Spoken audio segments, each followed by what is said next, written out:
Sir कुछ parents हैं उनके मन में सवाल है या कुछ ऐसी मतलब आती है सोच कि भी सीबीएसई है कि नहीं है। ट्रांसपोर्टेशन की क्या व्यवस्था है, किस तरह से आप उसको मैनेज करते हैं? चंबा में जो है हमेशा एक चैलेंज रहा है, दैट इज़ क्वालिटी एजुकेशन। और लोगों का हमेशा यही व्यू रहा है कि चंबा में एजुकेशन की क्वालिटी नहीं मिलती है। पर सबसे बड़ी बात तो ये आती है कि इंफ्रास्ट्रक्चर तो आपने बहुत बढ़िया बना लिया, स्टाफ, लोगों की मन में एक सवाल आता है स्टाफ कहाँ का है। हम पेरेंट्स देखता है, बोलता है यार स्कूल बहुत बड़ा है, बहुत बढ़िया इंफ्रास्ट्रक्चर है, फीस भी बहुत ज़्यादा ही हो। प्रूफ आपको देना चाहते हैं कि पिछले 14 साल में जो मेरे क्वालिटी स्टूडेंट निकले हैं, अगर आप उन क्वालिटी स्टूडेंट को चेक करेंगे, उनका हिस्ट्री चेक करेंगे, उनमें से वही स्टूडेंट आगे निकले हैं जिन्होंने ट्यूशन नहीं लगाई थी। वीक स्टूडेंट आता है तो उसको आप एडमिशन किस या एंट्रेंस टेस्ट होता है या कुछ उस टाइप में देते हैं, किस तरह से आप उसको एडमिशन देंगे? The responsibility of our education system की उस 50 वाले को 60 और 70 में करना है, वो 50 से नीचे नहीं जाएगा। और जो 90 आया 90 को 100 पे लेके जाना है। अगर 90 से दूसरे स्कूल से बच्चा 90 वाला चेंज करके आया और मेरे पास आके यहाँ पे एक साल में 80 हो गया, तो ये मेरा सिस्टम जो है वो गलत होगा। मैंने अपनी बहुत ज़्यादा जो है इन्वॉल्वमेंट रखी है, क्योंकि डेडिकेशन अपने प्रोफेशन के प्रति नहीं होगी तो आप उसमें क्वालिटी नहीं दे पाएंगे। ये बातें भी सुनने को आ रही है कि आपका जो राइजिंग स्टार स्कूल जो बनगोटू में ब्रांच है वो बंद हो रही है और बच्चे वहाँ के यहाँ शिफ्ट हो रहे हैं। आप बच्चे को जैसे गलतियाँ होती हैं कुछ है, आप मार नहीं सकते, बोल नहीं सकते, क्योंकि कई संस्थाएं आ गई थी, पेरेंट्स खुद आपके स्कूल में शिकायत करते होंगे, कई स्कूल में शिकायत आती है कि मेरे बच्चे को मारा जी।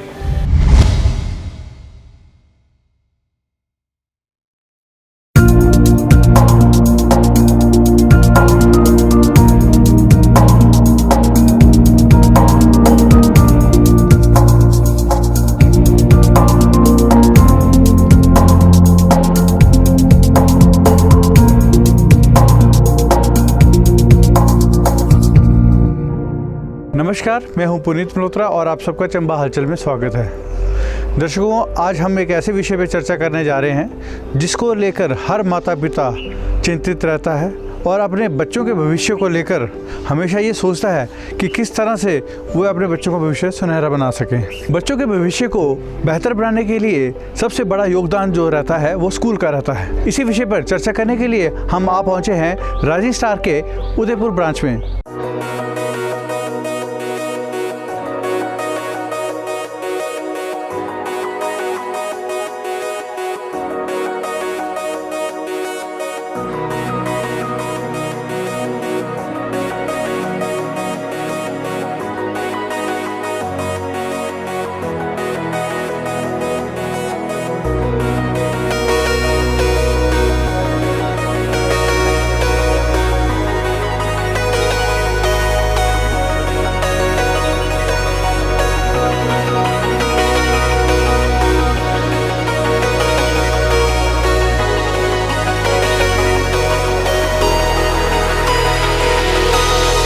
इस वक्त हम आ पहुँचे हैं राइजिंग स्टार स्कूल में और मेरे साथ हैं राइजिंग स्टार स्कूल के चेयरमैन संजीव सूरी जी।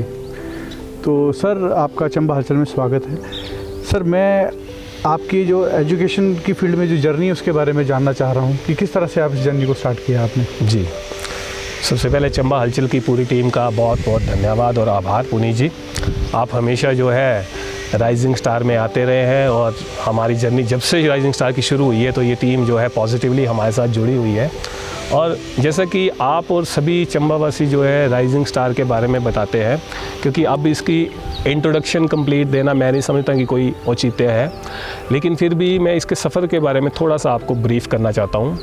2005 में जो है हमने राइजिंग स्टार के नेम के अंडर जो है अपना एजुकेशन का सफ़र शुरू किया था और सक्सेसफुली जो है now we have completed 19 years of this quality education. और अब हमारे पास चंबा में पब्लिक स्कूल है जहाँ पे हम नर्सरी से लेकर 10th तक की क्लासेस रन कर रहे हैं और प्ले स्कूल्स की ब्रांचेज़ है चंबा में, करिया में और चौड़ी में जो है 10th तक की क्लासेस जो है पब्लिक स्कूल के अंडर चल रही है। और इस बार जो है हम मेगा वेंचर पिछले साल से लेके आए rising star senior secondary school Udaipur, जहाँ पे हमने CBSE एफिलिएशन ली है और +2 तक का जो है स्कूल इस बार से हम शुरू करने जा रहे हैं, जिसमें अभी 9th तक की क्लासेस जो है वो रन हो रही है। चंबा में जो है हमेशा एक चैलेंज रहा है, दैट इज़ क्वालिटी एजुकेशन। और लोगों का हमेशा यही व्यू रहा है कि चंबा में एजुकेशन की क्वालिटी नहीं मिलती है, इसीलिए हम इस वेंचर में आए थे। और वजह ये होती थी कि infrastructure, shortage of infrastructure, shortage of resources, और इसकी वजह से पेरेंट्स जो है वो अच्छे इंस्टीट्यूट में अप्रोच नहीं कर पाते थे। तो हमने इस इंफ्रास्ट्रक्चर में बिल्कुल ध्यान रखा है कि हम उस चैलेंज को कम्पीट करें और एक अच्छा इंफ्रास्ट्रक्चर जो है अच्छे बैनर के तले, अच्छी एजुकेशन सिस्टम के अंडर और अच्छे एक्सपीरियंस के साथ जो है वो सोसाइटी तक पहुँचाए। इसी ड्रीम के साथ जो है हम इस स्कूल को अब चंबा में लॉन्च किया है हमने, और बहुत अच्छे रिजल्ट्स इसके आ रहे हैं। और सबसे बड़ी बात है कि ये बैनर जो है rising star senior secondary school Udaipur, ये CBSE एफिलिएशन के अंडर जो है वो शुरू हुआ है। तो मैं सबसे पहले तो बधाई देता हूँ चंबा की जनता को भी, चंबा के लोगों को भी, बच्चों को भी, पेरेंट्स को भी, जिन्होंने 19 ईयर्स तक हमें भी प्रमोट किया और एजुकेशन सिस्टम को क्वालिटी एजुकेशन के लिए हमेशा उत्साहित रहे, और आज हमने वो अचीवमेंट जो है वो अचीव कर ली है। और we are fully prepared to give the quality education through this banner rising star senior secondary school. Sir, जैसे आपने बताया CBSE की एफिलिएशन मिल चुकी है, फिर भी सर कुछ पेरेंट्स हैं उनके मन में सवाल है या कुछ ऐसी मतलब आती है सोच कि भी CBSE है कि नहीं है, उसको लेकर भी शायद आपको इंक्वायरीज आती रहती होंगी कि भी CBSE है कि नहीं है। तो उसके लिए आप कैसे अब उनको कन्विंस करते हैं कि CBSE हो चुका है? देखिए, बहुत अच्छा प्रश्न आपने किया है, क्योंकि हम जब HP बोर्ड का स्कूल रन करते थे तो लोगों का हमेशा एक प्रश्न चिन्ह हमारे ऊपर रहता था कि क्वालिटी तो अच्छी है, एजुकेशन सिस्टम बहुत अच्छा है, लेकिन हम CBSE एफिलिएशन चाहते हैं। तो थोड़ा सा मैं CBSE एफिलिएशन के बारे में ब्रीफ करना चाहता हूँ। CBSE एफिलिएशन जो है किसी भी स्कूल को कुछ कंडीशंस के अंडर मिलती है। वो कंडीशन जो है वो पेरेंट्स भी अवेयर होने चाहिए और बच्चे भी अवेयर होने चाहिए। सबसे पहली कंडीशन जो है CBSE को अचीव करने के लिए, दैट इज़ कि CBSE के लिए 5 बीघाज लैंड जो है वो हिली एरियाज़ में चाहिए होती है, और वो लैंड जो है वो मैनेजमेंट के नाम में ट्रांसफ़र या लीज़ होनी चाहिए। और ये टारगेट अचीव करने के लिए हमें 2011 से लेके 17 तक का 6 साल का समय लगा, और उस टाइम पे हम भी अनाउंस करते थे कि बहुत जल्दी हम स्कूल CBSE करने जा रहे हैं। तो जब ये लैंड ट्रांसफ़र हुई, जब ये लैंड 5 बीघे की मिली है, तो उसके बाद जो है second step, that is infrastructure of CBSE affiliation, वो हमने प्रिपेयर किया।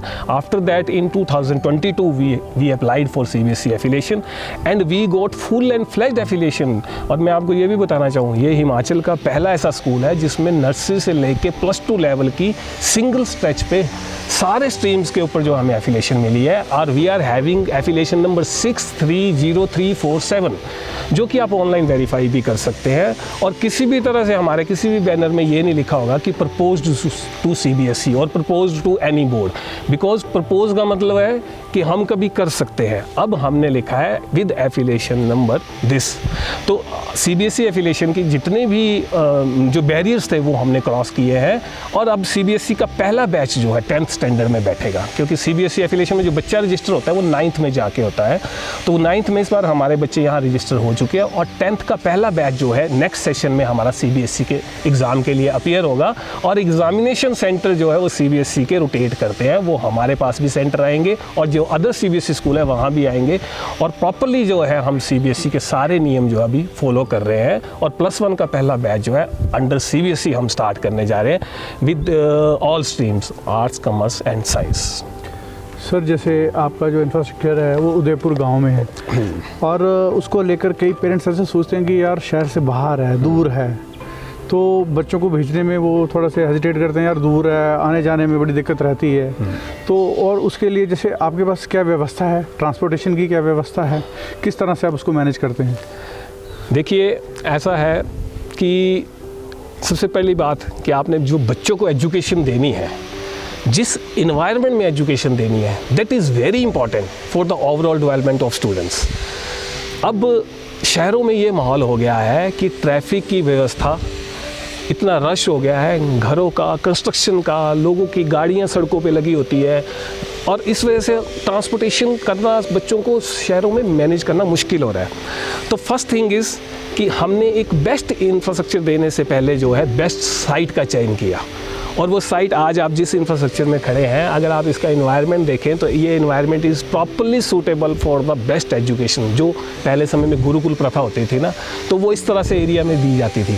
तो लॉन्ग रन में हम भी ऐसा सोच रहे हैं कि बच्चे को, जब बच्चा स्कूल में एंटर कर रहा है तो उसको एक हेल्दी इन्वायरमेंट मिले। फर्स्ट क्वेश्चन इज़ दिस कि हम इसीलिए शहर से बाहर आए और शहर में 5 बीघा लैंड अचीव नहीं हो सकती थी और ना ही शहर के किसी भी स्कूल को कभी CBSE एफिलिएशन मिल सकती है, कभी भी नहीं मिल सकती, क्योंकि ये लैंड की कंडीशन पूरी नहीं होती है। तो हमने बहुत हार्ड वर्क के बाद इस जगह का चयन किया था, इस इन्वायरमेंट का चयन किया था। तो हम इसके बाद जो सर्च करने के बाद हमने इसके ऊपर इंफ्रास्ट्रक्चर बनाया है। सेकेंड थिंग इज़ कि हमने बच्चों को जो transportation, that is also very important issue. Parents are worried कि पेरेंट्स ने अपने बच्चों को 10 किलोमीटर 8 किलोमीटर बाहर भेजना है। तो आप भी जानते होंगे कि बहुत से ऐसे स्कूल्स हैं, बड़े बड़े स्कूल्स हैं जहाँ पे बच्चों को हम ट्रांसपोर्टेशन के ज़रिए भेजते हैं, अच्छी एजुकेशन के लिए भेजते हैं।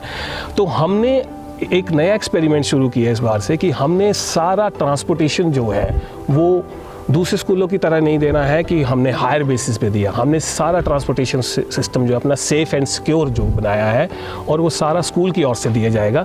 और चंबा से जितने भी बच्चे हमने उदयपुर स्कूल के लिए लाने हैं, दैट विल बी मतलब strictly on the basis of our transportation system. हम चंबा के पेरेंट्स को इस चीज़ के लिए अलाउ भी नहीं करेंगे और परेशान भी नहीं करेंगे कि आप अपनी गाड़ियों में छोड़ें या आप HRTC की बसेस में भेजें या बच्चों को पैदल भेजें या स्कूटियों में भेजें।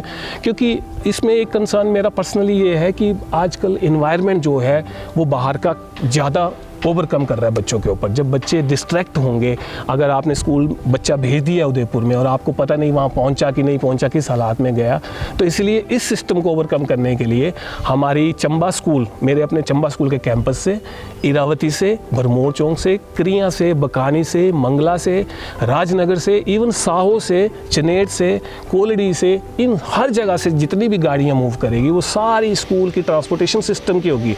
और ट्रांसपोर्टेशन सिस्टम में हर गाड़ी जो है वो मैनेजमेंट के नाम रजिस्टर है और मैनेजमेंट खुद मैनेज कर रही है। दैट इज़ कि जब बच्चा जो है पेरेंट्स ने अपनी हमें गाड़ी में डाला तो सेफ्टी एंड सिक्योरिटी जो रीजंस हैं वो सारे हमारे रहेंगे। हमने बच्चों को सेफ्टी देनी, हमने सिक्योरिटी देनी और हमने बच्चों को दोबारा वापस पहुंचाना, तब कि पेरेंट्स को इस चीज़ की कोई भी टेंशन ना हो कि बच्चे किस इन्वायरमेंट में गए हैं, किस गाड़ी में गए हैं, किस कंपनी में गए हैं। तो हमने अपने कैंपस में बच्चों को लाना है और यहीं से उनको भेजना है। और सेकेंड थिंग इज़ कि ट्रांसपोर्टेशन सिस्टम अगर आप देख सकते हैं तो देखिए हमारी जितनी भी गाड़ियाँ लगी है ये प्रॉपरली स्कूल के सारे नियम को फॉलो करती है। हमने कोई भी ऐसी कोई गाड़ी नहीं होगी जो टैक्सी परमिट होगी या प्राइवेट लोगों को अलाउ करेंगे।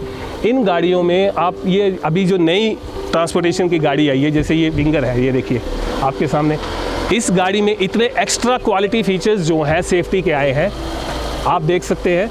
और ये सारी गाड़ी, इन गाड़ियों के बिना जो है हम ट्रांसपोर्टेशन सिस्टम को चला नहीं सकते हैं। जैसे मैं खुद दिखाना चाहूँगा आपको,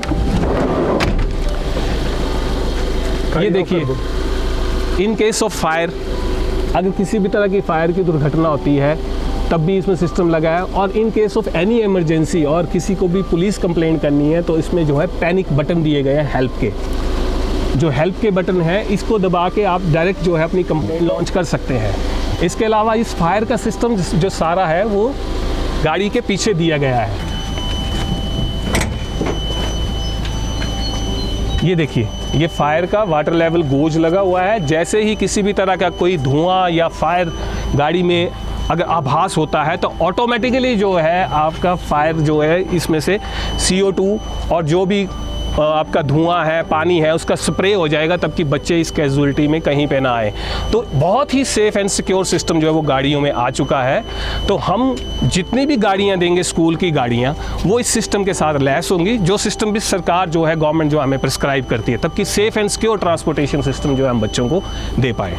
नहीं तो कुछ पेरेंट्स जो ऐसे होते हैं जो प्राइवेट व्हीकल का यूज़ करते हैं या खुद छोड़ने की बात करते हैं, उसके लिए क्या कंडीशंस रहेंगी आपके? देखिए, अकॉर्डिंग टू नॉर्म बच्चे जो हैं किसी भी स्कूल में किसी भी टैक्सी में नहीं जा सकते हैं। अगर टैक्सी में पेरेंट्स अपने लेवल पे टैक्सी पे छोड़ते हैं या 4-5 पेरेंट्स जो है क्लब करके अपनी गाड़ी करके भेजते हैं, तो how will be the responsibility of security and safety? तो हम उसको कैसे प्रूव करेंगे? कैजुअलिटी तो किसी की भी किसी भी जगह पे हो सकती है। अगर टैक्सी परमिट में कल को, अभी तक तो कोई ऐसी कैजुअलिटी हुई नहीं, खुदा ना करे कभी हो भी, लेकिन कभी अगर ऐसी कोई प्रॉब्लम हो जाती तो उसके लिए जवाबदेही किसकी होगी? In case of school vehicle जो है स्कूल रिस्पॉन्सिबिलिटी लेता है सेफ्टी एंड सिक्योरिटी की। इवन हर बच्चा जो है इसमें इंश्योर्ड होता है। लेकिन टैक्सी में जब बच्चे आप भेज रहे हो, उसमें ना फायर सिस्टम है, उस पर ना GPS है, उस पर ना कैमरा है, उस पर ना ट्रैकर है। हमारी स्पीड लिमिट लगी होती है हर गाड़ी में 40 किलोमीटर से ऊपर नहीं जाती है।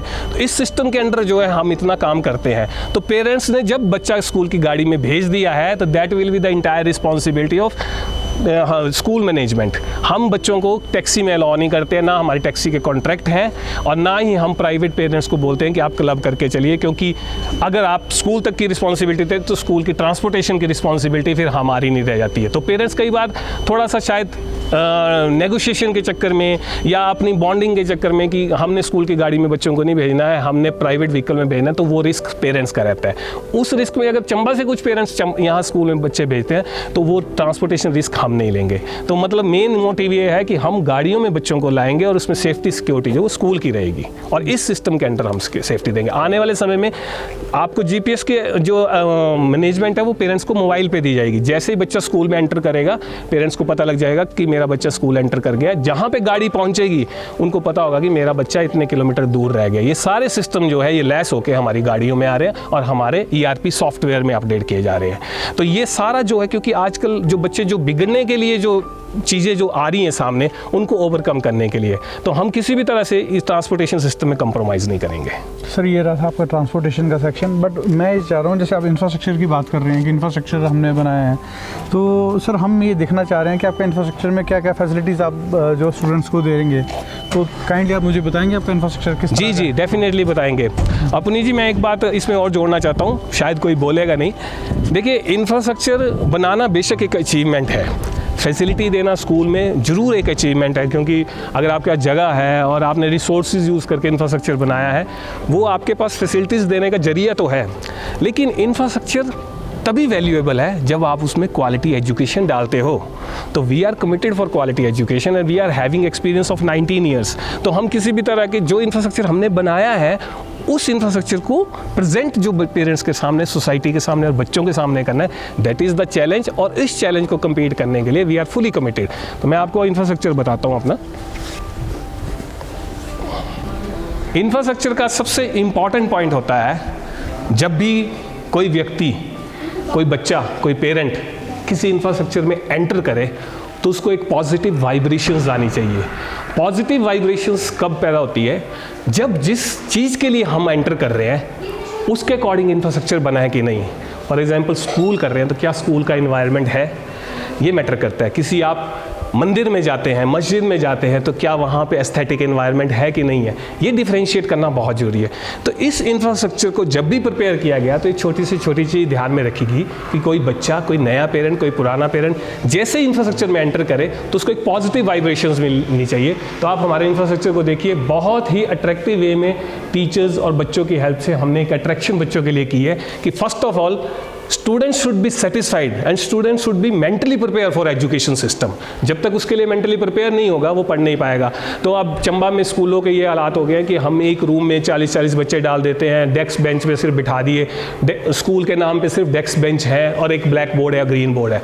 अब वो सिस्टम नहीं है। अब पेरेंट्स जो है अपने बच्चे को अच्छी एजुकेशन देना चाहते हैं, अच्छा इंफ्रास्ट्रक्चर चाहते हैं। तो इंफ्रास्ट्रक्चर की हमारी तरफ से किसी भी तरह की हमने शॉर्ट कमिंग नहीं रखी। आप देखेंगे कि अभी हमारे इवन हैंडीकैप स्टूडेंट्स हैं या बच्चे, छोटे बच्चे ऊपर नीचे लेके जाने हैं, तो हमने ये लिफ्ट तक जो है वो स्कूल में लगवाई है। इस लिफ्ट से जितनी भी फ्लोर है वो इजीली एक्सेसिबल है। ये that is for parents, teachers, students, सबके लिए लिफ्ट का प्रोविज़न है। एक नया जो चीज़ है जो ऐड की गई है दैट इज़ कि आजकल के युग में किसी बच्चे को कई बार चक्कर आ जाता है, बीमार हो जाता है, कुछ हो जाता है, तो अब पेरेंट्स को हमारे तक पहुँचने में समय लगता है। तो जैसे मेडिकल रूम जो है विद ऑल फैसिलिटीज़ आप देखेंगे, इसमें हर चीज़ जो है हमने मेडिकल रूम में इक्विप की है।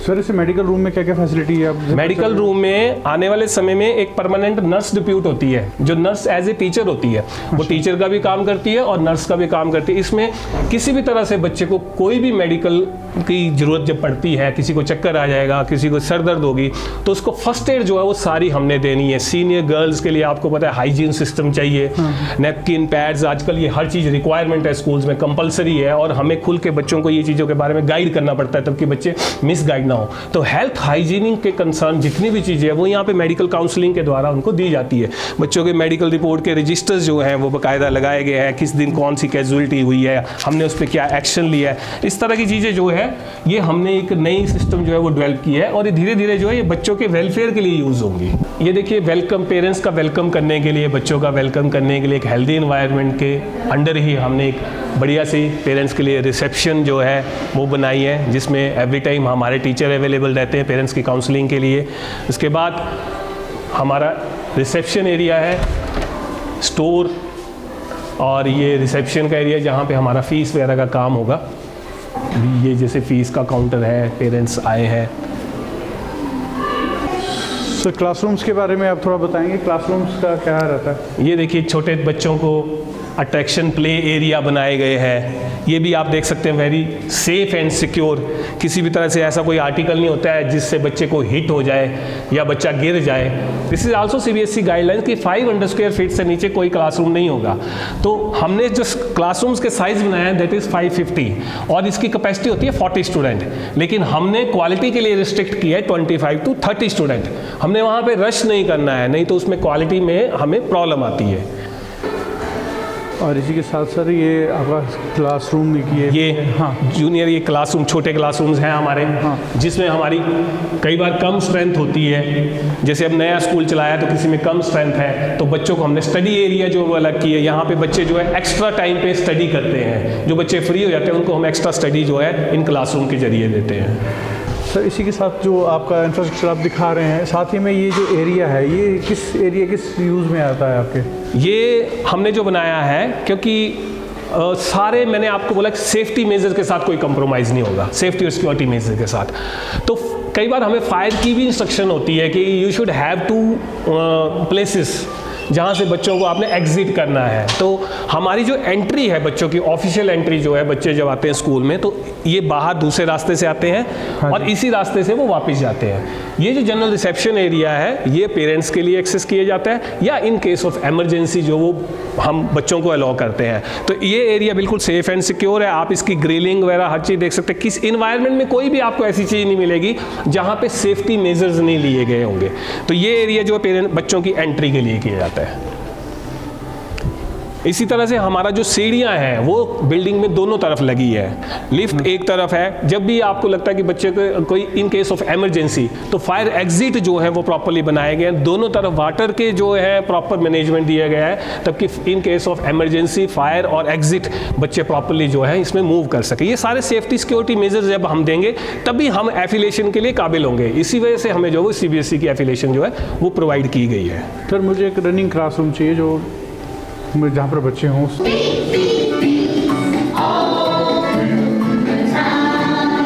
यस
देखिए मैं आपको स्मार्ट क्लासेस के बारे में भी बता रहा हूँ कि ये बोर्ड जो है सिर्फ LEDs नहीं है, दीज आर स्मार्ट बोर्ड्स। ये भी हमारी फैसिलिटी का एक हिस्सा है और आने वाले समय में हम हर क्लासेस में दे रहे हैं।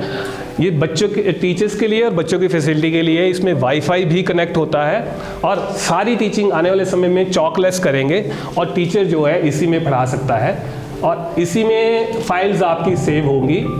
इवन ये देखिए इस तरह से इसमें सारे टूल्स हैं आपके शेप्स के। आजकल सारे इंटरेक्टिव बोर्ड्स चल रहे हैं और इंटरेक्टिव बोर्ड को फोकस करने के लिए हमने बच्चों के लिए ये सारा सिस्टम बनाया है। तो आप जितनी भी फाइल जो पढ़ाई जाती है उसको आप सेव कर सकते हैं। आप जो टीचर ने पढ़ाया है उसको आप फाइल के जरिए सेव कर देंगे और वो लॉन्ग रन में नोट्स प्रिपेयर हो जाएंगे। तो ना आपको डस्टर की जरूरत है ना चौक की जरूरत है। ये इंटरेक्टिव बोर्ड्स हैं और इसके लिए वाईफाई और बच्चों के आपने यूट्यूब पे कुछ बताना है, लेसन प्लान देने हैं, वो सारे का सारा काम जो है ये सिंगल बोर्ड करेगा। तो ये 65 इंच का इंटरेक्टिव बोर्ड है और ये हमने 4 क्लासेस में ऑलरेडी लगा दिए हैं और आने वाले समय में सभी क्लासेस में जो है हम ये बोर्ड ऐड करेंगे। सर ये तो रहा था आपका क्लासरूम जो हमने देखे, काफ़ी बढ़िया क्लासरूम्स थे। अब बात करते हैं वॉशरूम्स की और ड्रिंकिंग वाटर की फैसिलिटी आप किस तरह से दे रहे हैं, क्योंकि मेनली बच्चों की हमेशा ये शिकायत रहती है कि वॉशरूम बहुत गंदे रहते हैं, स्कूल्स के हाइजीन नहीं देखी जाती है बच्चों की। तो उसको लेकर कैसा है आपका स्कूल का सिस्टम जो है वो देखना चाह रहा हूँ मैं। देखिए, बहुत बढ़िया बात आपने पूछी है कि सारे स्कूल जो हैं वो अपने फीचर्स में ना हमेशा क्लासरूम्स दिखाते हैं, स्मार्ट क्लासरूम दिखाते हैं, प्लेग्राउंड दिखाते हैं, लेकिन जो चीज़ें बच्चों ने रूटीन यूज़ करनी है उसको हम नेग्लेक्ट करते हैं और भूल जाते हैं। कभी भी कोई पेरेंट एडमिशन के टाइम जाके किसी भी स्कूल का वॉशरूम चेक नहीं करता है, पानी का स्टैंडर्ड चेक नहीं करता है, एक्वा गार्ड्स चेक नहीं करता है, कूलर्स चेक नहीं करता है। तो हमें लगता है कि हमने क्लासरूम देख के, इंफ्रास्ट्रक्चर देख के बच्चा दे दिया। बहुत से ऐसे स्कूल है जिसमें एक इंडियन सीट लगा के जो है पूरे 500-200 स्टूडेंट भी वहीं पे, स्टाफ भी वहीं पे जो है वॉशरूम में जाता है। लेकिन हमारा यहाँ पे सिस्टम जो है हर फ्लोर में सेपरेट वॉशरूम्स, बॉयज़ के लिए, गर्ल्स के लिए, टॉयलेट एरिया अलग और हैंड वॉश का एरिया अलग, ड्रिंकिंग वाटर का अलग। अभी आप देख सकते हैं, जैसे ये देखिए बॉयज़ वॉशरूम का एरिया है और बच्चों को अट्रैक्शन के लिए जो है यहाँ पे और गाइडलाइंस भी हमने दी है। अब बॉयज़ वॉशरूम में आप देखिए एट ए टाइम जो है 8 से 10 स्टूडेंट जो है वो जा सकते हैं, जिसमें यूरिनल अलग है, इंडियन सीट अलग है, इंग्लिश सीट अलग है, हैंडीकैप के लिए सिस्टम अलग है। ये देखिए, ये सीट्स अलग अलग लगी हुई हैं। ये बॉयज़, ये सिर्फ बॉयज़ वॉशरूम है।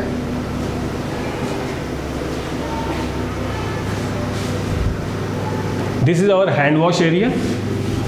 ये हैंड वॉश एरिया सारा हमारा जो है इसमें। This is our drinking water area जिसमें कूलर दिया गया है और अंडरग्राउंड आपने हमारे एक्वा गार्ड और साथ में जो है ये गीजर्स लगे हुए हैं ताकि बच्चे इजीली एक्सेस करें। और ये यहाँ पे पानी पीने के लिए वॉश बेसिन दी गई है। इस तरफ जो है हमने हैंड वॉश के लिए अलग से दी गई है। सिमिलरली गर्ल्स के लिए सेपरेट वॉशरूम है।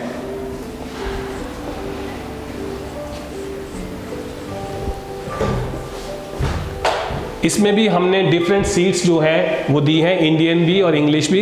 ये हैंड वॉश एरिया है। सीनियर गर्ल्स के लिए जो है हमने सेंट्री पैड्स मशीन लगाई हुई है। हमने जो है सारे स्कूल में जितनी फ्लोर्स हैं उसमें फायर सिस्टम, इवन इसमें रील्स और जितने भी प्रोविजन फायर के हैं, एग्जिट के और फायर के जो सिक्योरिटी रीजन है वो सारे हमने इंस्टॉल किए हैं। इसी के कारण ही हमें जो है स्कूल रन करने के लिए फायर एनओसी जो है वो प्रोवाइड की जाती है। फ्लोर का हमारा फर्स्ट फ्लोर के वॉशरूम एरिया, जैसे आपको नीचे बताए थे, हर फ्लोर में वैसा ही एरिया बना है। Boys washroom separate, girls washroom, drinking water और वॉश बेसिन एरिया। आप देखिए लॉबी का स्ट्रक्चर देखिए, 10 फीट की लॉबी जो है बीच में है। दिस इज आवर क्लासरूम और आप देखेंगे स्पेशियस और बच्चों की कैपेसिटी के अकॉर्डिंग बनाया गया है और जो बच्चों की रिक्वायरमेंट है उसके अकॉर्डिंग हमने इंफ्रास्ट्रक्चर दिया है। इवन डेस्क बेंच जो है उसके साइजेस और क्वालिटी को आप देखेंगे, ये मॉडर्न इंफ्रास्ट्रक्चर जो है वो इंट्रोड्यूस हुआ है फर्स्ट टाइम हमारे शहर में। बच्चों की छोटी से छोटी फैसिलिटी का हमने ध्यान रखा है, उनके शौक़ का, उनके इंटरेस्ट का। तो ये म्यूज़िक रूम जो है बच्चों के लिए बनाया गया है। जब म्यूज़िक का पीरियड होता है या एक्स्ट्रा टैलेंट बच्चों को हमने सिखाना है तो म्यूज़िक के सारे इंस्ट्रूमेंट, अभी कुछ पैक है कुछ अनपैक है, जो बच्चे यहाँ पे आके करते हैं। This is specially music room. तो सर जो म्यूज़िक टीचर है वो यहाँ के लोकल रहते हैं आपकी, किस तरह? हाँ, अभी तो टीचर जो है जैसे जो जिस तरह से हमारी रिक्वायरमेंट होती है और जिस तरह से आगे एडमिशन्स बढ़ेंगी, ऑब्वियसली हर फील्ड का टीचर मिलेगा।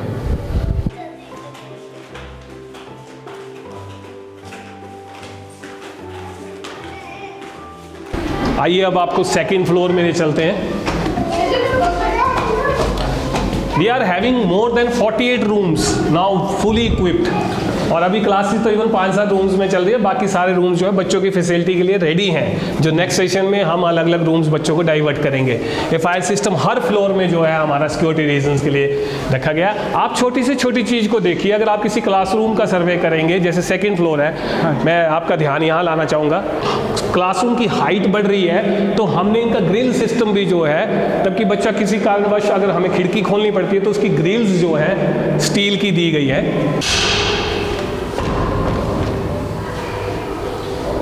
ये जस्ट इसलिए कि सेफ्टी के लिए।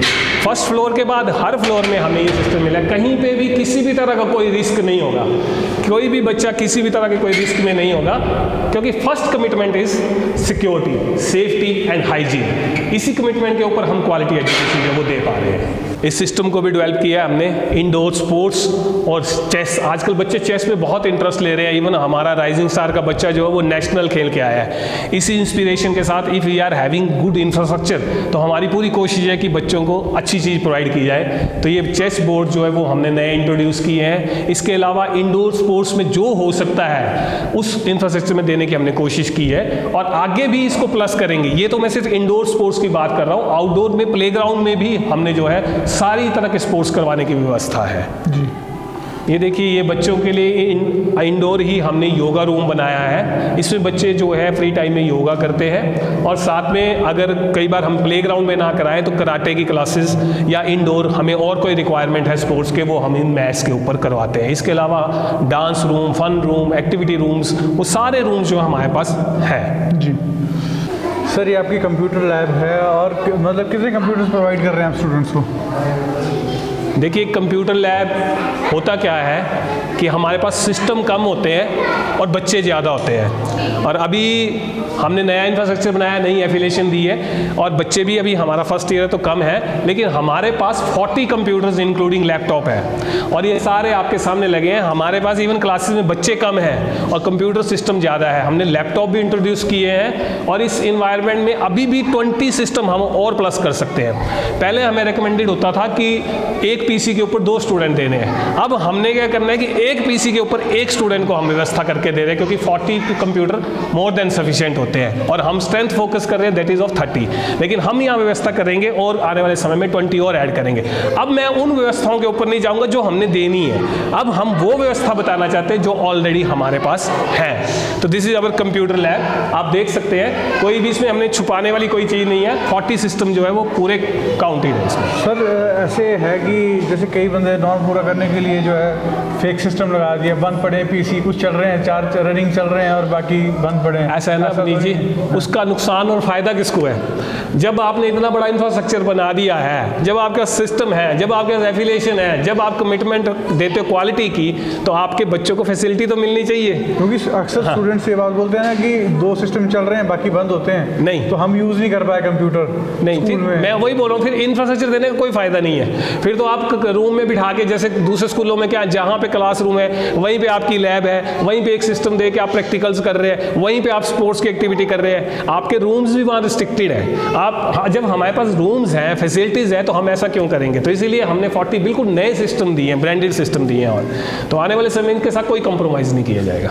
3rd फ्लोर में जा रहे हैं, और 3rd फ्लोर में हमने जो है सारी लैब्स रखी है, और लैब CBSE गाइडलाइंस को फुलफिल करती है। जैसे आप देखेंगे ये मैथमेटिक्स लैब जो आजकल हमें कंपलसरी की गई है, और चंबा में किसी भी स्कूल के पास मैथमेटिक्स लैब आपको मिलेगी नहीं। यहाँ पे मैथमेटिक्स के एक्सपेरिमेंट किए जाते हैं, मैथमेटिक्स के रिलेटेड जितनी भी चीज़ें वो हमने प्रोवाइड की है, और आने वाले समय इसमें और प्लस करेंगे।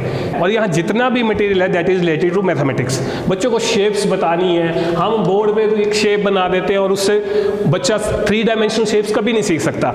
क्या पॉसिबल है कि ये शेप मैं एग्जैक्टली जो है इस पर बना पाऊँ बोर्ड पे? नहीं पॉसिबल है। जब हम बच्चे के हाथ में देंगे और उसको फील करवाएंगे, नंबर ऑफ फेसेस बताएंगे, बच्चे को कोई भी रोड मेमोराइजेशन करने की जरूरत नहीं होती है। तो these all activities are included in our mathematics lab, और हम मैथमेटिक्स को इंटरेस्टिंग बनाने के लिए जो है वो कार्य कर रहे हैं, और इस लैब का भरपूर जो है सहयोग बच्चों को मिलता है। सबसे इम्पॉर्टेंट फीचर जो है, जो हमारी सोसाइटी लैक कर रही है क्वालिटी एजुकेशन में, कि हम बहुत बड़ी कमिटमेंट करते हैं कि प्रैक्टिकल्स करवा रहे हैं, बच्चों को अच्छी एजुकेशन दे रहे हैं, अच्छा इंफ्रास्ट्रक्चर दे रहे हैं। उस इंफ्रास्ट्रक्चर का कोई फ़ायदा नहीं है जो अब आपके पास वो फैसिलिटीज़ नहीं है। अभी हमारी +1 और 2 स्टार स्टार्ट नहीं हुई हैं, +1 इस सेशन से शुरू होगी, लेकिन अप टू +2 लेवल हमारी जितनी लैब्स रिक्वायरमेंट है और लैब में जितने इक्विपमेंट्स रिक्वायरमेंट है उससे ज़्यादा ही हमने जो है वो अपनी लैब्स में दिए हैं। This is our chemistry lab. आप देखेंगे कि यहाँ की जो डिज़ाइनिंग की गई है ये थोड़े दूसरे स्कूलों से सेपरेट की गई है, क्योंकि यहाँ पे सेफ्टी का मेजर्स बहुत ध्यान में रखा गया है। हमने जो इसके काउंटर्स बनाए हैं वो अपने आप सेल्फ मेड जो है अपनी डिज़ाइनिंग से बनाया है, ताकि बच्चे को किसी भी तरह का कहीं से लगे ना, रिस्क ना हो और इनफ्लेमेबल मटेरियल की वजह से वो जले ना, बच्चों के हाथ में ना लगे। तो हमने ये काउंटर्स खुद बनाए हैं, इसके ऊपर ग्रेनाइट दिया गया है और सारा सेल्फ एंड सिक्योर सिस्टम यहाँ पे दिया गया है। इसका केमिस्ट्री का एक स्टोर है जिसके अंदर सिलेंडर की व्यवस्था और केमिकल्स अंदर अलग से रखे जाते हैं, और सारे ये इसके लिए कोई भी आपको जो है गैस जो है यहाँ पे नहीं रखी जाएगी, सिलेंडर यहाँ नहीं रखे जाएंगे, सिलेंडर पीछे रखे गए तब कि ये लैब बच्चे यहाँ सेफली काम करें। पानी के जो है दो कनेक्शन जो है एक वॉश बेसिन पे दिए गए हैं। तो केमिस्ट्री लैब का इन्वायरमेंट आप जज कर सकते हैं। तो सर कितने स्टूडेंट्स वन टाइम में यहाँ पर? हमें जब भी हम सीबीएसई की एफिलिएशन लेते हैं ना, हर चीज़ प्रोपोर्शनल होती है 40 स्टूडेंट के, और हमें चाहे वो कंप्यूटर लैब है, चाहे वो आपके क्लासरूम्स हैं, चाहे आपकी कोई लैब है, that is prescribe for 40 student. हमें 40 का अरेंजमेंट करना पड़ता है, लेकिन हमने अरेंजमेंट 40 से ज़्यादा किया होता है और रिक्वायरमेंट जो होती है वो 40 से कम में ही रहती है। तो 40 का अरेंजमेंट यहाँ पर होता है। ये देखिए, मैं आपको अगली लैब में ले जाना चाहता हूँ। अब है हमारी फिजिक्स लैब। आप देखिए यहाँ पे अभी क्लासेस भी नहीं चल रही है, किसी भी तरह से लैब्स की वजह से हमारा स्कूल डिस्टर्ब नहीं होता है। तो लैब में बच्चे जब काम करेंगे तो क्लासेस हमारी नीचे होंगी। ये देखिए फिजिक्स लैब। अभी जो मटेरियल है, क्योंकि अभी +1 ना बैठने की वजह से हमने खोला नहीं है, जैसे जितनी रिक्वायरमेंट होगी, जिस तरह से हमारे प्रैक्टिकल्स की रिक्वायरमेंट होगी, ये सारा मटेरियल जो है वो यूज़ किया जाएगा। अभी हम अप टू 9th तक जो है वो ये लैब्स यूज़ कर रहे हैं।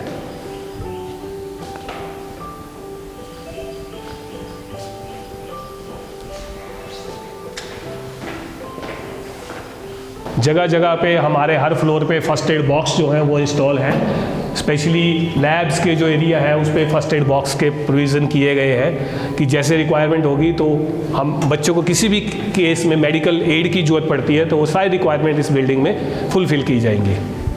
अभी कई ऐसे रूम्स हैं जो खाली पड़े हुए हमने यूज़ नहीं किए लेकिन फिनिश्ड है। Next is our biology lab. यह हमारी बायोलॉजी लैब है।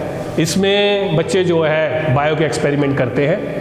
माइक्रोस्कोप से लेके मॉडल्स की जितनी भी रिक्वायरमेंट है वो सारी हमारे पास फुलफिल कर चुके हैं। मतलब ऐसा नहीं है कि हमने अब ये मटेरियल डालना है, मटेरियल हमारे पास ऑलरेडी है। अब सिर्फ स्टूडेंट की फीड चाहिए जिन्होंने यहाँ आके काम करना है।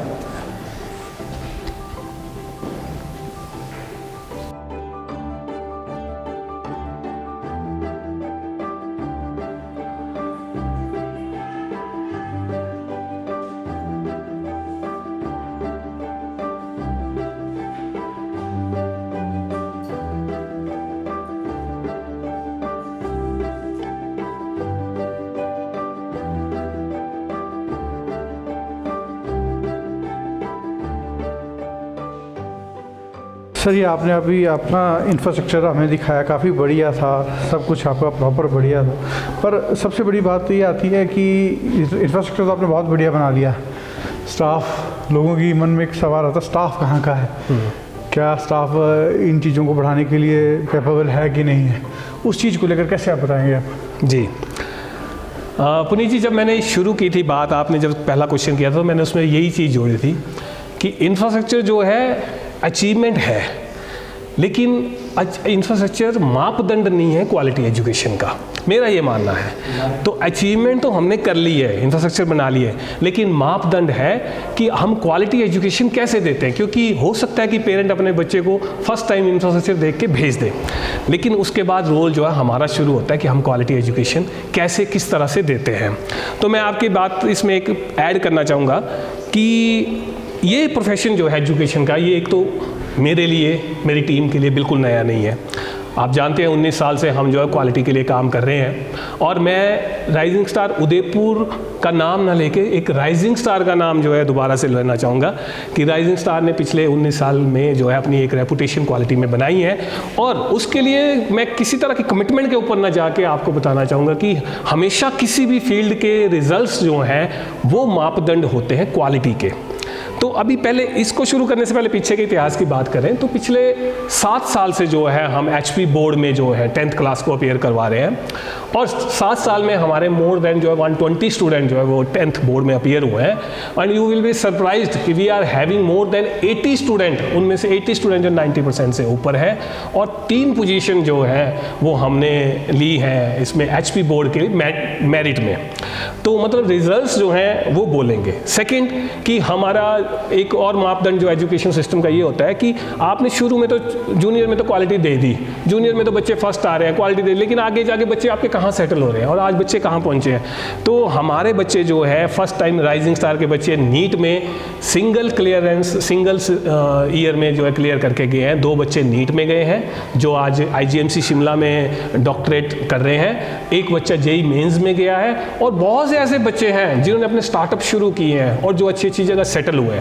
तो ये क्वालिटी का मापदंड ये होता है। क्वालिटी का मापदंड ना कोई इंफ्रास्ट्रक्चर होता है और ना ही मेरा ये मानना है कि teacher stuff, no doubt teacher stuff matter करेगा, लेकिन सबसे पहले मैटर करेगी कि आपका एक्सपीरियंस और मैनेजमेंट क्या है, आप किस मैनेजमेंट के अंदर किस तरह से काम को सीख रहे और कर रहे हैं।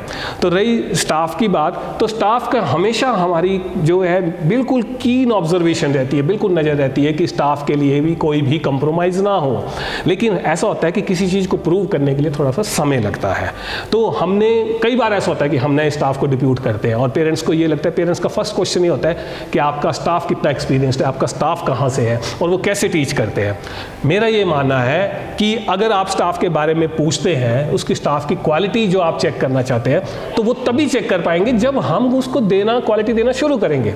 तो किसी की फॉल्स कमिटमेंट पे ना जाइए। आपने अगर स्कूल का नेम देख के हमारे पास डाला है, हमें देख के डाला है, तो obviously this is my quality commitment कि मैंने up to the mark staff देना है।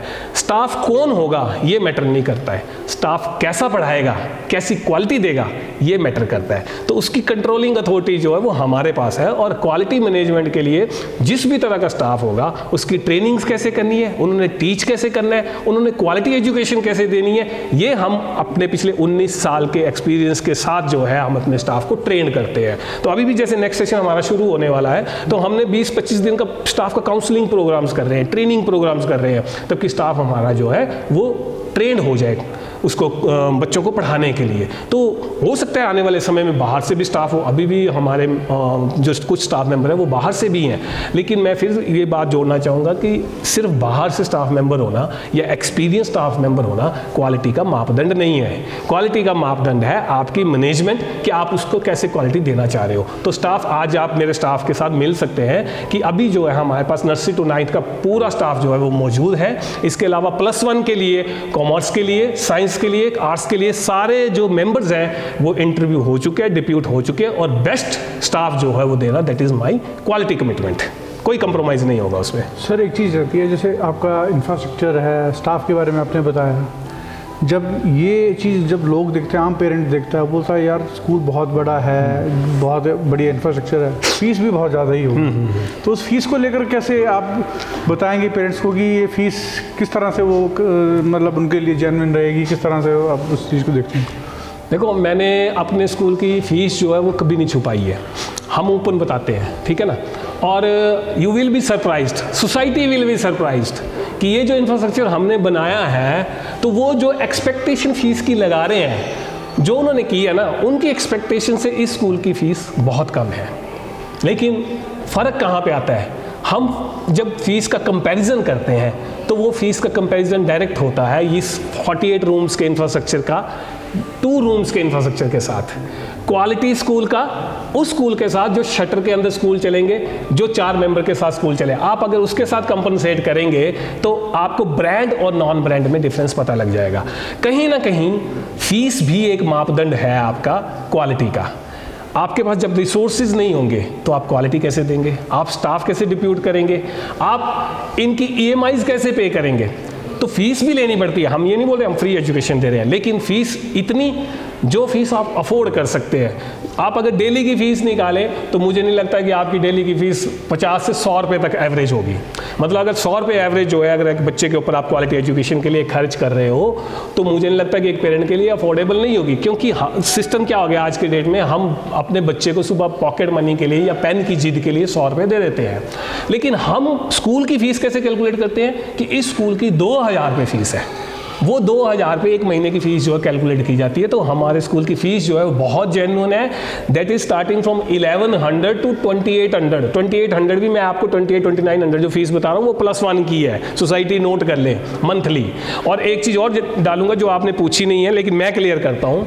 प्राइवेट स्कूल के ऊपर एक और ब्लेम होता है कि ये जो है बहुत सी हिडन कॉस्ट चार्ज करते हैं, बहुत से एक्स्ट्रा पैसे लेते हैं। तो मैं आपको ये भी क्लियर कर दूं कि हमारा किसी भी तरह की कोई हिडन कॉस्ट नहीं होती है। हम पेरेंट्स को at the time of admission clear करते हैं कि we will charge only 2 extra fees और charges in session, that will be examination fees and आपकी एनुअल फंक्शन फीस। ये 2 चार्जेस जो हम बोल के लेते हैं। किसी भी तरह की सेलिब्रेशन, पिकनिक, एक्टिविटी, परचेजिंग के कोई चार्जेस नहीं होते हैं। हम इन हाउस कोई चीज़ सेल नहीं करते हैं, हम सिर्फ वो फैसिलिटीज़ देते हैं जो रिक्वायर्ड है, जो पेरेंट्स को चंबा में नहीं मिलती है, तो वो सिर्फ हम स्कूल से देते हैं। हमारी यूनिफॉर्म भी बाहर है, हमारा सारा मटेरियल बाहर है। हम सिर्फ बुक्स इसलिए प्रोवाइड करते हैं क्योंकि बुक्स बाहर से आती हैं और वो चंबा के किसी एक डीलर के पास मिल नहीं पाती है, तो सिर्फ बुक्स स्कूल में दी जाती है। इसके अलावा स्कूल से कोई भी चीज़ सेल नहीं की जाती है। बुक्स का सेट जो है वो स्कूल से दिया जाता है और हम कोई भी चार्जेस जो है पूरे साल में नहीं लेते हैं। और आपको तो पता ही है, सोसाइटी भी जानती है कि हम साल में कम से कम 12 से 15 सेलिब्रेशंस ऐसी करते हैं जो बच्चों की ओवरऑल डेवलपमेंट के लिए ज़रूरी होती है और उस सेलिब्रेशन के कोई चार्जेस नहीं होते हैं। हम सिर्फ एग्जामिनेशन फ़ीस और एनुअल फंक्शन की फ़ीस लेते हैं और बहुत जेन्युइन फ़ीस के अंडर काम कर रहे हैं। अगर कोई पेरेंट जो है स्पेशली फ़ीस को कंपेयर करना चाहता है तो वो क्वालिटी एजुकेशन के साथ ज़रूर कंपेयर करें। और हमारा अगर आपने कंपैरिजन करना है तो उन स्कूलों के साथ करें जहाँ पे आप 3 लाख, 4 लाख, 5 लाख, 6 लाख रुपए सालाना फीस देते हैं और हमें 30 से 35 हज़ार रुपये देते हैं या 25 हज़ार रुपये साल की देते हैं। तो क्वालिटी जो है वो फीस के साथ प्रोपोर्शनल नहीं है। हमने ये स्कूल जो बनाया है दैट इज़ लॉन्ग रन के लिए चैरिटी पर्पज़ के लिए होगा, लेकिन इनके जो खर्चे कंप्लीट करने हैं, क्वालिटी स्टाफ देना है, तो उसके लिए चार्जेस हमें चाहिए होते हैं। और साथ में हम इस स्कूल में इस बार से जुलाई मंथ से शायद हम डे बोर्डिंग शुरू करेंगे और अगली बार से जो है 50 स्टूडेंट के लिए हॉस्टल की व्यवस्था जो हमने की है वो भी शुरू करने की योजना है। सर, एक चीज़ सबसे बड़ी बात आती है, स्कूल के बाद ट्यूशन्स का बड़ा रिवाज जैसा है कि ट्यूशन्स में बच्चे स्कूल से भी छूटेंगे नहीं। जैसे 4 बजे छुट्टी होगी, 5 बजे ट्यूशन पे पहुंचे होंगे, 5 से 8 बजे तक मतलब बच्चे ट्यूशन से आएंगे। तो एक तरह का प्रेशर होता है कि स्कूल में पढ़ने के बाद ट्यूशन में पढ़ना, वो एक तरह से फिर जाके रिजल्ट नहीं निकल पाते हैं। उस चीज़ को कैसे आपका स्कूल ठीक कर पा रहा है, ये क्या स्टेप उठा रहा है उस चीज़ को? देखिए पुनीत जी, अब हम कोई ऐसी कंट्राडिक्टरी स्टेटमेंट नहीं दे सकते हैं क्योंकि सोसाइटी में हम बात कर रहे हैं, लेकिन कहीं ना कहीं parents should be aware for quality education also. आप स्कूल में जब एडमिशन कराने जाते हो तो आप वहाँ पे सब कुछ चेक करते हैं, infrastructure, quality, parent, teachers, principal, management, कौन से बच्चे साथ में पढ़ रहे हैं, कौन सा टीचर टीच कर रहा है, मेरे बच्चे को गर्म खाना दिया जाता है कि नहीं दिया जाता है, ऐसी कई फैसिलिटीज़ हैं। लेकिन क्या कभी आपने ये जज किया कि मेरा बच्चा जिद करके जहाँ ट्यूशन में जा रहा है वहाँ उसको कैसे टीच किया जा रहा है, वहाँ पर क्वालिटी एजुकेशन क्या है? इस वक्तव्य में मेरा व्यू ये है, इफ़ एक पेरेंट स्कूल के ऊपर विश्वास कर रहा है, हमें देख के जो है बच्चे को डाल रहा है, तो that will be the entire responsibility of school to teach that particular student. हम कभी भी स्कूल में ट्यूशन रेकमेंड नहीं करते कि ट्यूशन बाहर लगवाइए। अगर मैंने ट्यूशन ही रेकमेंड करनी है तो फिर आप किसी और स्कूल में या बच्चों को ट्यूशन में पढ़ा लीजिए। हम इसका प्रूफ आपको देना चाहते हैं कि पिछले 14 साल में जो मेरे क्वालिटी स्टूडेंट निकले हैं, अगर आप उन क्वालिटी स्टूडेंट को चेक करेंगे, उनका हिस्ट्री चेक करेंगे, उनमें से वही स्टूडेंट आगे निकले हैं जिन्होंने ट्यूशन नहीं लगाई थी। सरप्राइजिंग है ये, उन्होंने ट्यूशन नहीं लगवाई थी, उन्होंने सेल्फ स्टडी की है, उन्होंने अच्छे बेस बनाए हैं और नो डाउट वो मेरे स्कूल में बल्कि अदर स्कूल्स में, चंबा में भी कई और CBSE स्कूल्स हैं, वहाँ पे HP बोर्ड में वहाँ जाके भी उन्होंने टॉप किया है क्योंकि हमने कंसेप्ट क्लियरिंग कराई है, हमने बेस बनाया है। ट्यूशन का नेगेटिव पॉइंट मेरी नज़र में ये लगता है कि बच्चे थोड़े से डिस्ट्रैक्ट हो जाते हैं। पेरेंट्स अपना टाइम बचाने के लिए, पेरेंट्स घर में पढ़ा नहीं पाते तो पैसा खर्च करके भेज देते हैं और ट्यूशन में मन मर्जी की कॉस्ट भी देते हैं। हमारी फ़ीस उनको ज़्यादा लगेगी, ट्यूशन की फ़ीस उनको कम लगेगी।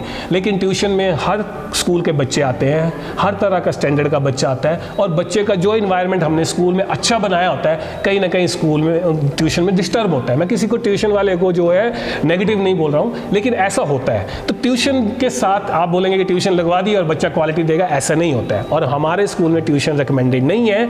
हम अभी जो +1 का बैच बैठाने जा रहे हैं, हमारी पूरी कोशिश है कि उन +1 के बैच को एक्स्ट्रा टाइम देके हम इन हाउस जो है नीट, जेई वगैरह की अदर कॉम्पिटिटिव एग्जाम की जो है वो coaching with the help of our teachers करें, या बाहर से हम अभी एलन वालों के साथ हमारा संपर्क है, कुछ और चंडीगढ़ में और बेंगलोर में कुछ ऐसे टीचिंग इंस्टीट्यूट है जो हमारे साथ संपर्क में है।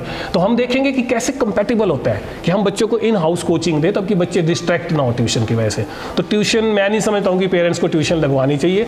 आप स्कूल वाले रिस्पॉन्सिबल है, बार बार स्कूल वालों को बोलिए ना कि हमारा बच्चा नहीं ठीक चल रहा है, नहीं पढ़ा पा रहे हैं, इवन कहीं ना कहीं आपने पैसा दिया हुआ है तो आप उसका फुली जस्टिफाई जो है वो स्कूल करके देगा। सर एक चीज़ और है, एडमिशन्स के टाइम जब अभी आने वाला है तो क्या होता है कि स्कूल का एक जैसा होता है कि एडमिशन होनी चाहिए, क्वालिटी एजुकेशन के ऊपर ना, क्योंकि कई बार क्या होता है बच्चे स्कूल चेंज कर देते हैं कि भी मैंने स्कूल में जाना है। और एक जैसे मान लीजिए आपके पास कोई वीक स्टूडेंट आता है तो उसको आप एडमिशन किस, या एंट्रेंस टेस्ट होता है या कुछ इस टाइप में देते हैं, किस तरह से आप उसको एडमिशन देंगे? देखिए अभी तो अब हमने ये नया स्कूल शुरू किया है और नो डाउट कहीं ना कहीं हमें +1 तक एडमिशन्स चाहिए। लेकिन जब अब इससे पिछले हम दूसरे स्कूल की बात करें चंबा में, तो चंबा में जब हमें 19 ईयर्स काम करते हुए हो गए हैं तो हमारा जो नर्सरी का प्रोडक्ट था ना वो +2 क्लियर करके चला गया है। वो प्रोडक्ट हमारा सेटिस्फाइड प्रोडक्ट था। तो अब क्या हुआ, उस सिस्टम की वजह से अब मेरी चंबा स्कूल में कोई सीट नहीं है। हम 1st to 10th में चंबा स्कूल में हमने सीटें बंद कर दी हैं। हम किसी भी बच्चे को सीट नहीं देते हैं। सीट देने का मतलब ही नहीं है, क्योंकि एक तो क्वालिटी प्रोडक्ट मेरा बना हुआ है, प्लस मेरे पास वहाँ पे बिठाने की जगह नहीं है, तो हम वहाँ पे बच्चों को एडमिशन्स नहीं देंगे। लेकिन फिर भी in case of transfer TC करता है, कोई पेरेंट्स बाहर चले जाते हैं, तो उसके लिए हम एक रजिस्ट्रेशन प्रोसेस करते हैं और पेरेंट्स को एक एडमिशन टेस्ट की डेट देके एडमिशन टेस्ट लेते हैं। उसके बाद ही हम जो है बच्चे को दाखिला देते हैं। लेकिन उसमें ये भी नहीं है कि बच्चा नहीं चलने वाला है तो आपने डिनाई कर दिया। उसमें एक पार हमने लिमिटेशन जो है पेरेंट्स के सामने रखी है कि भाई अगर आपका बच्चा 50% में है और हमने एडमिशन ले लिया है तो this is my responsibility, this is the responsibility of our education system की उस 50 वाले को 60 और 70 में करना है। वो 50 से नीचे नहीं जाएगा। और जो 90 आया 90 को 100 पे लेके जाना है। अगर 90 से दूसरे स्कूल से बच्चा 90 वाला चेंज करके आया और मेरे पास आके यहाँ पे 1 साल में 80 हो गया तो ये मेरा सिस्टम जो है वो गलत होगा। तो इसीलिए एडमिशन टेस्ट हमने रखा है और यहाँ पे रजिस्ट्रेशन भी करें, यहाँ एडमिशन्स लेनी भी है। और नो डाउट हमें कुछ वीक स्टूडेंट भी लेने पड़ेंगे, क्योंकि बच्चे की कई बार गलती नहीं होती है, उसको इन्वायरमेंट ऐसा मिल जाता है, कई स्कूलों में रश है, ध्यान नहीं दिया जाता है, पेरेंट्स वरीड है, तो हम उन बच्चों को भी अभी लेंगे। लेकिन आने वाले समय में जब सिस्टम बन जाएगा तो 25 और 30 की स्ट्रेंथ रिस्ट्रिक्ट की जाएगी और सीनियर क्लासेस में एडमिशन्स बंद की जाएगी, जैसे हमने चंबा में कर दी है। तो उसमें हम कोई भी कंप्रोमाइज़ नहीं करेंगे।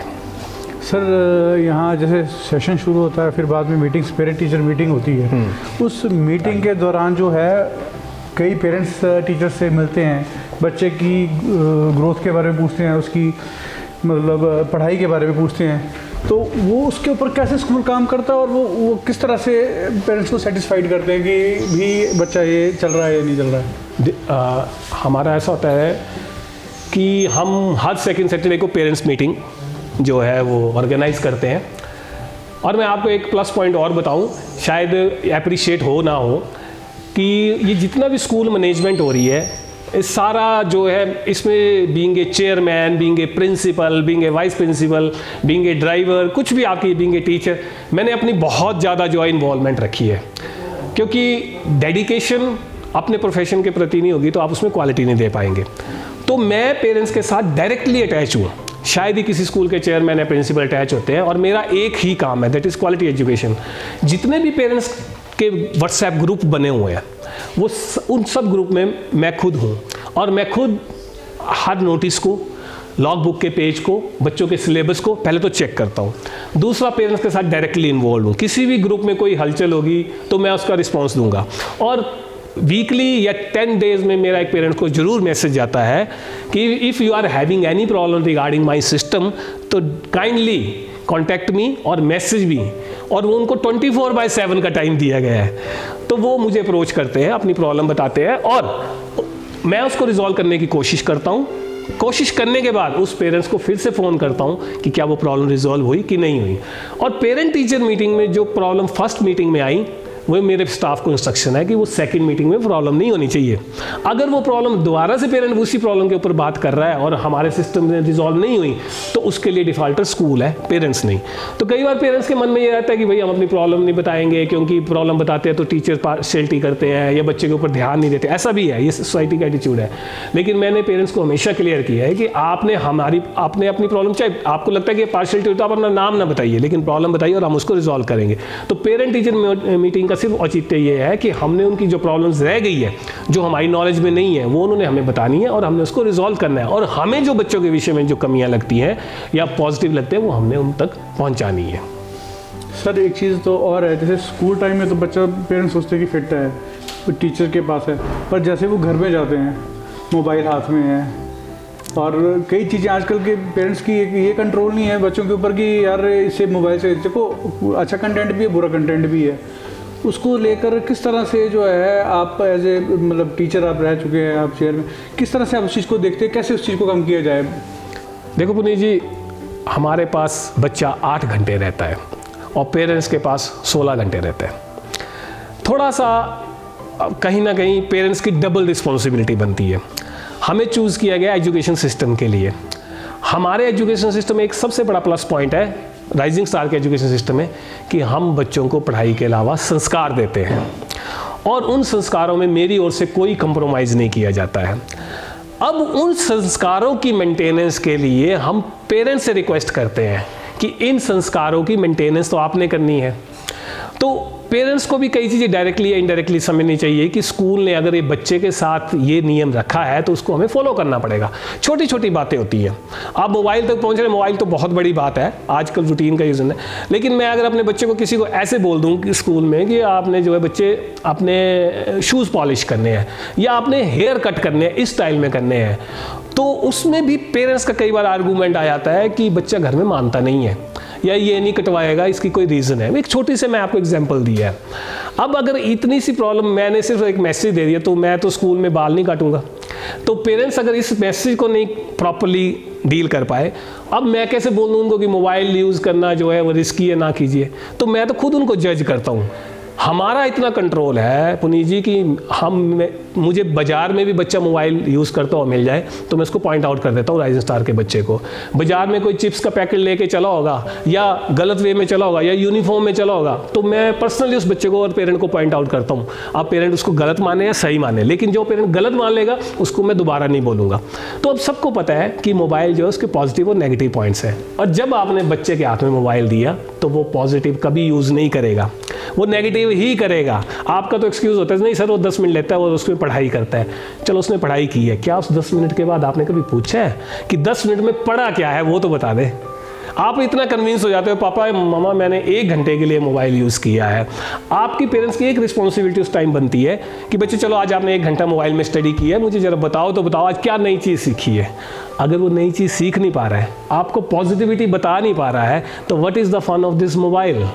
जो चीज़ें हमें 25 ईयर्स में एक्सेस होती थी वो आज बच्चों को 5 ईयर्स में एक्सेस हो रही है। बताइए इसमें किसकी गलती है। तो ये पेरेंट्स, मैं इसमें पेरेंट्स को कहीं ना कहीं दोषी करार करता हूँ कि आपने चंबा जैसी सोसाइटी में, जो छोटी सी सोसाइटी है, बड़ी सिक्योर सोसाइटी है, उसमें +2 तक किसी भी बच्चे को मोबाइल की ज़रूरत नहीं है। अगर मोबाइल देना है आपने तो उसकी पॉजिटिविटी चेक कीजिए। ठीक है, कोरोना काल में हमारे ऊपर हावी हो गई थी ऑनलाइन एजुकेशन, लेकिन अगर आप स्कूल के टच में, तो स्कूल वालों से कंसर्न तो कीजिए कि ऑनलाइन क्या काम दिया गया है, किस तरह से दिया गया है, क्या गाइडलाइंस दी गई है। तो बच्चे एक्सक्यूज़ कर रहे हैं। और मोबाइल सबसे, मैं लास्ट में यही बात बोलना चाहता हूँ कि आज की डेट में बच्चों की डिस्ट्रैक्शन और easily access of each and every distraction जो है वो मोबाइल है, और उसके लिए 100% रिस्पॉन्सिबल पेरेंट है। अगर वो मुझे कोई दोष देना चाहते हैं तो मैं आपको बता दूं कि जब मुझे पता लगा कि किसी एक बच्चे का मोबाइल जो है स्कूल में गलती से आ गया, पेरेंट को भी नहीं पता था, हम तो उसको भी चेक करते हैं, और आज तक वो मोबाइल मेरे जो है वो ड्रॉर में पड़ा हुआ है, ऑफिस के ड्रॉर में, और ना उस पेरेंट को पता है मेरे बच्चे का मोबाइल यहाँ पे डिपॉजिट हुआ है, और वो बच्चा जो है ना घर पे बता पा रहा है कि प्रिंसिपल ने डिपॉजिट किया है। तो मतलब हमारी तरफ से रिस्ट्रिक्शंस, इन हाउस रिस्ट्रिक्शन में कोई कंप्रोमाइज़ नहीं होगा। सिक्योरिटी में कोई कंप्रोमाइज़ नहीं है। एंड सबसे टॉप में कि मैंने एजुकेशन के साथ बच्चों को संस्कार देने हैं, मैंने बच्चों को डिसिप्लिन सिस्टम देना है और उस सिस्टम के लिए कोई कंप्रोमाइज़ नहीं होगा, बस पेरेंट्स को उसमें साथ देना है। जिन पेरेंट्स ने पेशेंस रखी, 14 ईयर्स साथ दिया मेरा, नर्सरी से लेके 10 तक कई प्रॉब्लम्स आई उनको, लेकिन उन्होंने साथ दिया। आज वो सबसे ज़्यादा रिलैक्स्ड पेरेंट है चंबा की सोसाइटी में कि उनको +1 2 में सोचना नहीं पड़ रहा है और उनके बच्चों का भविष्य जो है वो सिक्योर हो गया है। आई एम प्राउडली टू से दिस कि उसमें हमें आज तक कोई प्रॉब्लम नहीं आई है। ये पते में सुनने को आ रही है कि आपका जो राइजिंग स्टार स्कूल जो बनगोटू में ब्रांच है वो बंद हो रही है और बच्चे वहाँ के यहाँ शिफ्ट हो रहे हैं उदयपुर में, तो उसको लेकर क्या आप कहना चाहेंगे? हाँ, ऐसा मुझे भी सुनने में आया है। देखिए, मैंने अभी आपको ये भी बोला है कि अगर आप राइजिंग स्टार के विषय में कुछ जानना चाहते हैं तो राइजिंग स्टार के मेंबर से बात कीजिए। हमारा बहुत बड़ा स्टाफ है, हर विंग में स्टाफ बैठा हुआ है और इंक्वायरी सिस्टम है, और सबसे बड़ी बात, I am easily approachable to each and every society member, और मैं हर जगह अपना पर्सनल मोबाइल नंबर देता हूँ। तो आपको राइजिंग स्टार की कोई भी जानकारी लेनी है, आप एक फ़ोन कीजिए तब कि मैं उसके बारे में बता दूँ। तो मेरा जो चंबा का स्कूल चल रहा है अप टू 10th तक का, वो एज इट इज़ उसी इंफ्रास्ट्रक्चर में चलता रहेगा, और वो बोर्ड जो है मेरा HP बोर्ड से एफिलिएशन है, जिसमें 4734 मेरा नंबर है, और 10th के बच्चे HP बोर्ड में अपीयर हो रहे हैं। वो बच्चे जो हैं वो एज इट इज़ वहाँ पे एजुकेशन लेते रहेंगे, और उसमें हमने पेरेंट्स को ऑप्शन दे दी है चंबा स्कूल में कि जो बच्चे CBSE ऑप्ट करना चाहते हैं, जो उदयपुर के इंफ्रास्ट्रक्चर को ऑप्ट करना चाहते हैं, वो अभी रजिस्टर करवा रहे हैं, तो उन बच्चों को हम इस स्कूल में जो है शिफ्ट करेंगे। वो स्कूल अलग चलता रहेगा, ये स्कूल अलग। ये स्कूल प्योरली जो है नर्सरी से लेके +2 लेवल CBSE बोर्ड के अंडर रहेगा। यहाँ की 10th के बोर्ड की एग्जामिनेशन CBSE में होंगी और 9th के बच्चे यहाँ रजिस्टर होंगे CBSE में।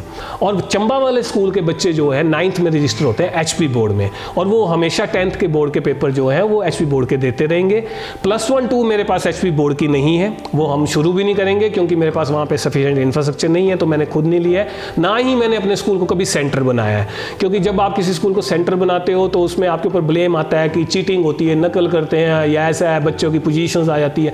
हम वो काम नहीं करते हैं। हमें जैसा CBSE और HP बोर्ड प्रिस्क्राइब करेगा हमने वैसा ही फॉलो करना है।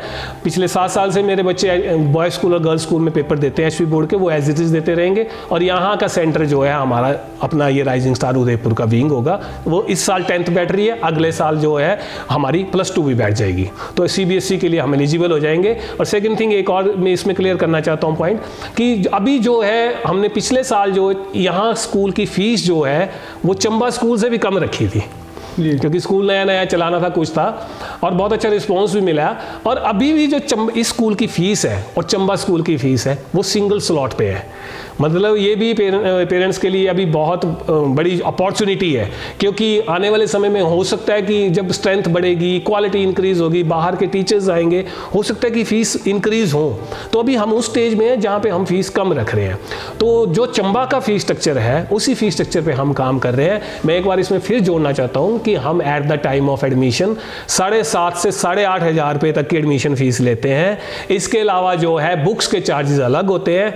पेरेंट्स कई बार बुक्स के चार्जेस, एडमिशन फीस के चार्जेस, मंथली फीस के चार्जेस और ट्रांसपोर्ट चार्जेस लगा के बोलते हैं कि उस स्कूल वाले ने 10,000 ले लिए, 12,000 ले लिए। लेकिन मैं पेरेंट्स को अवेयर करना चाहता हूं कि बड़े लिमिटेड और बड़े जेन्युइन फीस के अंदर हम चंबा और क्रिया का स्कूल चला रहे हैं, और दोनों की फीस जो है, चाहे आप क्रिया विंग में पढ़ रहे हैं, चाहे आप चंबा विंग में है, चाहे आप उदयपुर विंग में है, फीस स्ट्रक्चर सेम है। और साइमल्टेनियसली मेरे पास दोनों ऑप्शन है। कुछ पेरेंट HP बोर्ड को ऑप्ट करना चाहते हैं तो HP बोर्ड एक्सक्लूसिवली चंबा में होगा, और कुछ CBSE बोर्ड को चूज करना चाहते हैं वो एक्सक्लूसिवली 9th और 10th क्लास यहाँ पे होगी। 1 to 8 तक कोई बोर्ड जो है प्रिस्क्राइब नहीं करता है, क्योंकि आपकी रजिस्ट्रेशन 9th में होनी है। अगर मेरा 1 to 8 का बच्चा चंबा में भी पढ़ा है तो वो CBSE बोर्ड 9th में यहाँ रजिस्टर कर सकता है। तो 9th में रजिस्ट्रेशन CBSE बोर्ड की होती है। ये बहुत पॉइंट जो है वो क्लियर करने वाला है। कई बार हम नर्सरी में ही बोलते हैं कि बोर्ड CBSE है कि HP बोर्ड है। 8 तक हम NCERT की बुक्स फॉलो करते हैं, उसमें HP बोर्ड में सिर्फ HP बोर्ड की बुक्स फॉलो करते हैं। वो 3rd, 5th और 8th में वो चंबा स्कूल में, यहाँ पे हमारी जो है NEP की और NCERT की बुक्स जो है वो फॉलो की जाएंगी। सर, एक तो सबसे बड़ा चैलेंज आज की डेट में ये रह गया है कि आप बच्चे को जैसे गलतियाँ होती हैं, कुछ है, आप मार नहीं सकते, बोल नहीं सकते, क्योंकि कई संस्थाएं आ गए थे, पेरेंट्स खुद आपके स्कूल में शिकायत करते होंगे, कई स्कूल में शिकायत आती है कि मेरे बच्चे को मारा जी। तो उस चीज़ को आप किस तरह से ठीक करते हैं, जैसे अगर बच्चा कोई गलती करता है या उसको किस तरह समझाते हैं? अब इसमें मैं थोड़ी सी यही कंट्रोवर्शियल बात बोलना चाहूँगा कि मैंने तो अपने बच्चों के ऊपर पूरी स्ट्रिक्टनेस रखी है, और स्ट्रिक्टनेस पनिशमेंट की वजह से नहीं रखी है, अपने बिहेवियर की वजह से रखी है। बच्चों के साथ गैप भी क्रिएट किया है और बच्चों के साथ पर्सनलाइज भी हूँ। कहीं ना कहीं मैं फादर का भी रोल प्ले करता हूँ और टीचर का भी रोल प्ले करता हूँ।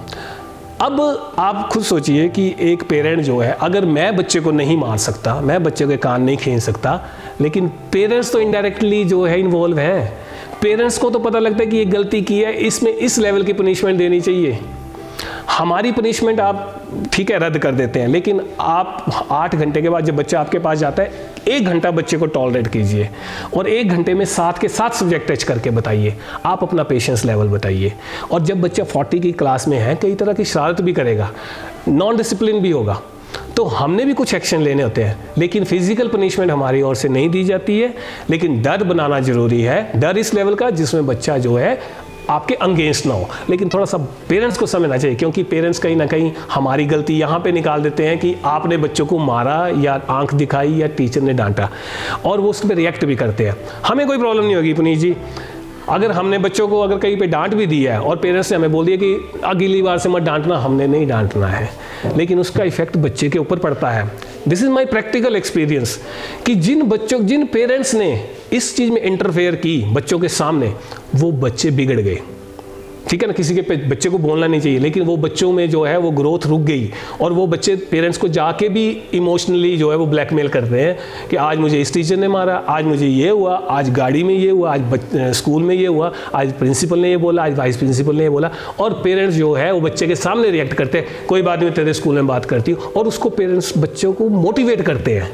तो ये जो है नेगेटिव एस्पेक्ट हो गया पनिशमेंट ना देने का। तो पनिशमेंट के फेवर में नहीं हम, लेकिन पेरेंट्स को ये तो बैलेंस करना पड़ेगा कि किस लेवल की स्कूल पनिशमेंट दे रहा है या देना चाह रहा है, और क्यों दे रहा है, उसकी वजह क्या है। हो सकता है कि मैंने बच्चे को डांटा भी हो, लेकिन उसकी वजह जानने की कोशिश कीजिए कि इसकी जरूरत क्यों पड़ी। सर थैंक यू, आपका बड़ा टाइम लिया और आपसे बात करने का बहुत मज़ा आया। आई होप अच्छा मैसेज जो सोसाइटी में जाएगा इस इंटरव्यू का। देखिए, मैं लास्ट में अपनी यही बात जोड़ना चाहता हूँ। पहले तो आपकी चंबा हलचल की टीम का बहुत बहुत धन्यवाद। मेरे फैमिली मेम्बर है, आप लोग टीम मेंबर हैं और इस स्कूल के साथ शुरू से जुड़े हुए हैं। मैं सोसाइटी के लिए सिर्फ एक चीज़ जोड़ना चाहता हूँ कि आपके सबसे इम्पॉर्टेंट एसेट जो है वो आपका बच्चा है, इससे ऊपर कुछ भी नहीं है। उसकी एजुकेशन के साथ कोई कंप्रोमाइज़ ना कीजिए। और मैं कभी नहीं बोलूँगा कि आप मेरे स्कूल में बच्चा डालिए, बहुत से स्कूल्स हैं, आप सभी स्कूल्स को देखिए, सभी फैसिलिटीज़ देखिए, सभी स्कूल अच्छा कर रहे हैं। मैं तो यही बोल रहा हूँ, सभी स्कूल चंबा के बहुत अच्छा कर रहे हैं। बस ये है कि आपको लाइफ में कभी इस चीज़ का रिग्रेट न रह जाए कि हमने अपने बच्चे का बेस अच्छा नहीं बनाया और बच्चे को अच्छी एजुकेशन नहीं दी, क्योंकि 1 साल बहुत बड़ा पीरियड होता है।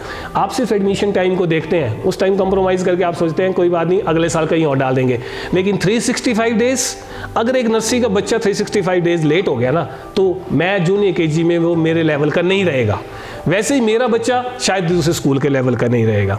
तो हम कमिटमेंट सिर्फ ये करते हैं कि हमने क्वालिटी देनी है और मेरा बच्चा जो है हर किसी कंपटीशन के लिए तैयार होगा, उसके बेस में, उसके डिसिप्लिन में, उसके संस्कार में, उसकी सिक्योरिटी सिस्टम में कोई कंप्रोमाइज़ नहीं होगा। चाहे उसमें कुछ ना कुछ हार्ड एंड फास्ट रूल्स हो, उसमें कुछ हमारी बिहेवियर जो है वो सख्ती भी हो सकती है।